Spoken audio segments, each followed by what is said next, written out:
Segundo libro de Reyes, capítulos 7 al 9. En el capítulo de hoy, los temas principales o que más destacaría son, el primero de todo, la falta de fe, luego que Dios siempre avisa, que nosotros somos dueños de nuestras decisiones y, por último, que Dios cumple su palabra.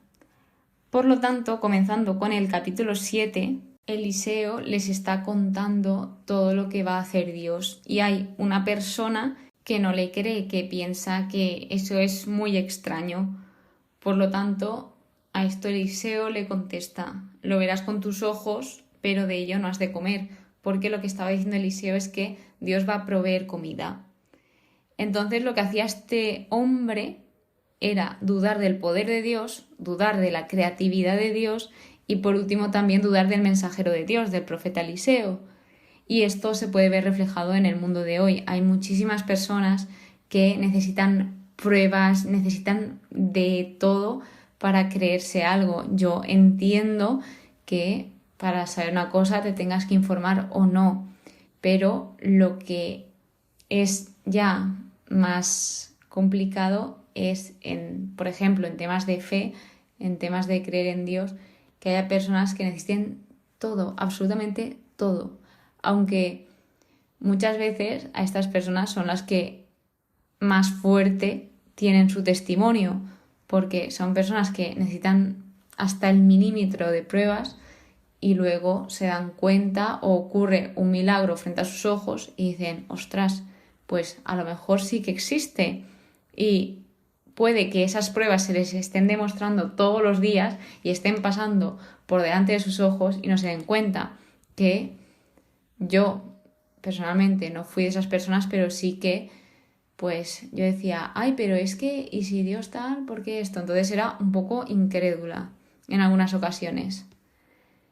Por lo tanto, continuando con el capítulo, habla de 4 leprosos que se encuentran, esto un cambio total de historia en el mismo capítulo, pues en una situación de hambruna, de que o se quedan donde estaban o se arriesgaban a ir al campamento de los arameos, porque ellos como que tenían la sensación de que no había nadie, pero claro, ellos sabían que arriesgaban su vida, entonces era o se quedaban parados o iban allí y comían. Por lo que decidieron ir. ¿Por qué? Porque dicen: es que no nos queda otra cosa, es o quedarnos aquí, morirnos de hambre o intentarlo. Entonces, ¿qué hicieron? Lo intentaron y todo salió muy bien. De hecho, Dios estaba detrás de toda esta situación. En el versículo 6 indica: es que Yahvé había hecho ir en el campamento arameo el estrépito de un gran ejército, de modo que se dijeron que se iban a ir. Es decir, abandonaron el campamento para salvar sus vidas. Así que cuando todos estos leprosos pues comieron, bebieron y estuvieron bien, se dijeron que no estaba bien callarse todo esto, que no estaba bien callarse toda esta alegría, callarse todo lo que Dios había hecho. De modo que cuando pudieron fueron a informar de lo que les había sucedido y pues para que ellos pudiesen compartir todo eso, no quedárselo para ellos, sino compartirlo con el pueblo que estaba pasando por una hambruna. Por lo tanto, esto realmente nos da un gran ejemplo, primero de darse cuenta de tus acciones y de compartir todo lo que tú tienes con los demás, compartir ya sea tus dones, tus habilidades, hasta tu tiempo. Incluso es súper importante compartir tu tiempo con las personas que te rodean. Y luego también nos da el ejemplo de arriesgar. La típica frase: quien no arriesga no gana. Básicamente ellos hicieron esto. Para ellos había 2 caminos: o morir de hambre o arriesgarse e ir al campamento y que hubiese provisiones, o que los pudiese matar allí. Entonces ellos se arriesgaron y salieron ganando. Todo bien. Para terminar, el capítulo 7 nos recuerda de nuevo lo que dijo ese hombre incrédulo y lo que sucedió, que finalmente sucedió ese milagro, Dios provee ese alimento, el hombre lo vio, pero no lo pudo disfrutar porque desgraciadamente falleció. Yéndonos al capítulo 8, que es el epílogo de la historia de la tsunamita que vimos en el anterior episodio del podcast, donde Eliseo le advierte a la mujer que va a haber unos años muy malos con hambruna y que se fuese. Por lo tanto, la mujer tenía dos opciones, o hacer caso a Eliseo o ir, o no hacerle caso. ¿Qué hizo la mujer? Hizo caso a Eliseo y al pasar estos 7 años ella regresó y justamente el rey estaba hablando con... Mirad que me cuesta el nombre. Gehazi, el criado de Eliseo. Que esto he de remarcar, aquí haciendo un breve parón, que hay muchas investigaciones que dicen que no saben si este capítulo está puesto por orden cronológico, ya que habla de que el rey estaba con el criado de Eliseo y se supone que el criado de Eliseo tenía lepra. O sea, llegó un punto en que el criado de Eliseo empezó a tener lepra por una acción que hizo, que se ve en el anterior episodio, si lo queréis escuchar.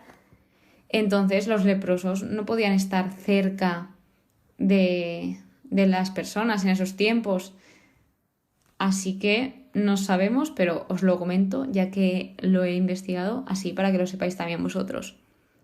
Entonces, la mujer, cuando pasaron estos 7 años, justamente volvió y estaba el criado de Eliseo aquí, hablando con el rey, y el rey le pedía que le contase las maravillas que hacía Eliseo.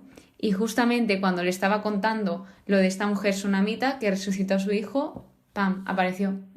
Justamente cuando ya habían pasado esos 7 años de hambruna.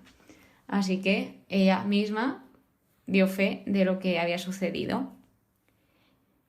Otra de las partes de este capítulo es Eliseo y Hazael en Damasco. Aquí Hazael va al encuentro de Eliseo y simplemente quiere saber sobre si va a sobrevivir o no a la enfermedad el rey de Aram. Eliseo le contesta que sí, pero llega un momento en que está mirando a Hazael y de repente se pone muy triste, empieza a llorar y su rostro está rígido. Hazael no entendía nada porque dice de repente ¿qué le ha pasado? Entonces Eliseo le explicó que había tenido una visión de todo lo que iba a suceder y de todo el mal que iba a hacer Hazael. Hazael no entendía nada, pero le explicó que él sería el rey de Aram. Entonces Hazael no se lo creía porque decía, no, ¿cómo puede ser esto? Tal. Pero Eliseo le contó todo lo que iba a hacer. ¿Y qué pasa? Que esto literalmente pasó luego, aunque él en ese momento que Eliseo se lo dijo no se lo esperaba, no sabemos si lo tenía pensado o no, pero según muestra aquí, él no sabía nada, Hazael. Entonces luego se ve cómo realmente hizo todas estas desgracias al pueblo y acabó siendo rey de Aram. En este punto, cuando Eliseo le comentó esto a Hazael, Hazael tenía dos opciones: o seguir con ese plan que tenía o que tendría en un futuro, o decir, ¿cómo puedo hacer eso? No voy a hacer esto, voy a hacer lo posible para evitar que pase esto. Porque encima le habían advertido ya, le habían dicho, va a pasar esto y en tus manos está. Así que esto muchas veces nos pasa a nosotros, de decir, te va a pasar esto, pero eres tú quien elige lo que hacer o cómo seguir en diferentes situaciones. ¿Qué pueden ser en tantas situaciones que nos puede pasar esto?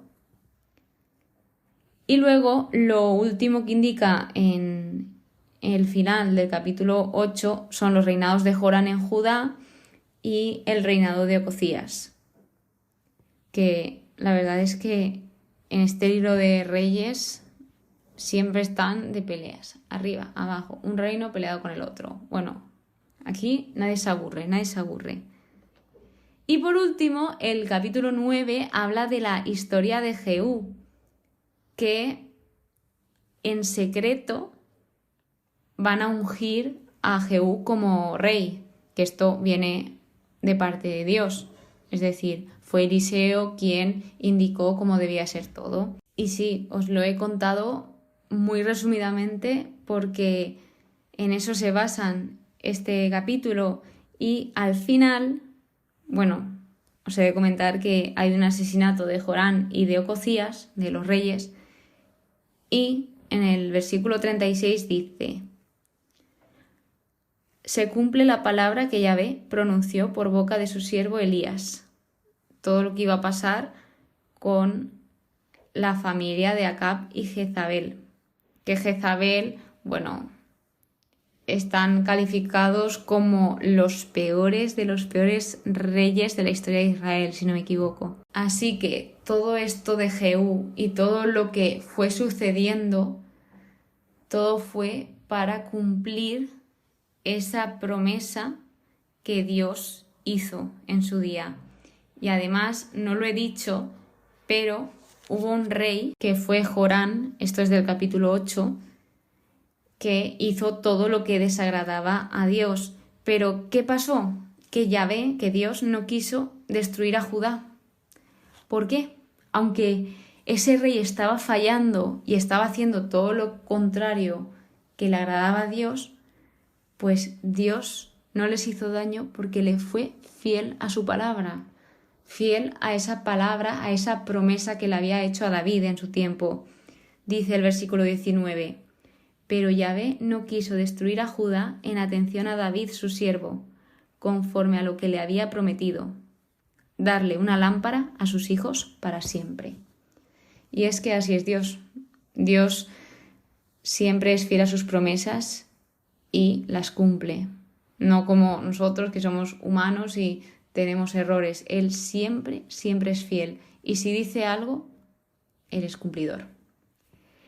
Y con esto termina el episodio de hoy. Espero que os haya gustado, que hayáis aprendido. Es un poco lioso porque en un capítulo introducen 3 historias. Y si son 3, porque hay veces que son 4 más, ya que supongo que al ser tantos reinados y tantos sucesos lo han querido resumir todo en 2 libros, que realmente es uno, y está muy comprimido, por lo tanto hay mucho contenido en muy pocas líneas.